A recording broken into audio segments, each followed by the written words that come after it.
السلام علیکم ورحمۃ اللہ وبرکاتہ۔ میرے پیارے دوستو، امید کرتا ہوں کہ آپ سب خیریت سے ہوں گے۔ میرے پیارے دوستو، آئیے میں آپ لوگوں کو قرآن پاک کی عظمت کا ایک عجیب و غریب ایک واقعہ سناتا ہوں، اور آپ لوگوں سے گزارش ہے کہ اس واقعے کو اخیر تک ضرور سنیں۔ حضرت شاہ عبدالعزیز محدث دہلوی رحمۃ اللہ علیہ کے زمانے میں ایک ہندو پنڈت نے یہ اعلان کیا کہ ہندو مذہب سچا مذہب ہے اور اسلام ایک جھوٹا مذہب ہے۔ ہندو پنڈت نے یہ دلیل پیش کیا کہ ہمارا فلاں مندر جو 2000 سال سے بنا ہوا ہے آج تک بالکل صحیح سالم ہے۔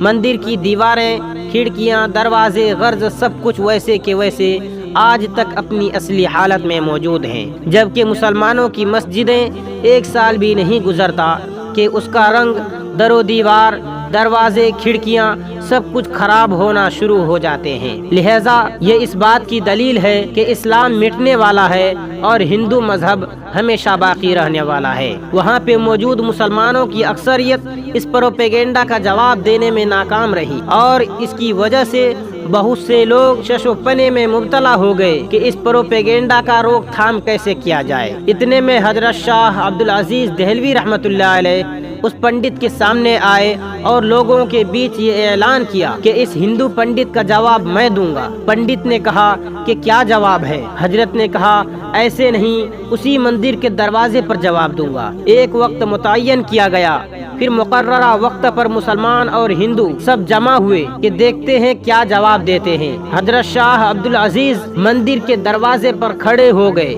اور قرآن پاک کی آیت جس کا ترجمہ ہے کہ اگر اللہ تعالی اس قرآن پاک کو پہاڑ پر بھی نازل کر دیتے تو وہ پہاڑ بھی اللہ تعالیٰ کے جلال سے ڈر کر ٹکڑے ٹکڑے ہو جاتا۔ حضرت شاہ عبدالعزیز اس آیت کو پڑھتے جاتے اور مندر کی در و دیوار، دروازے کی طرف انگلی سے اشارہ کرتے جاتے۔ ایسے میں اللہ تعالیٰ نے حضرت کے ہاتھ پر اپنے دین کی حقانیت کی کرامت ظاہر کر دی، اور مندر کی دیواریں گرنا شروع ہو گئی، دروازے ٹوٹنے لگے۔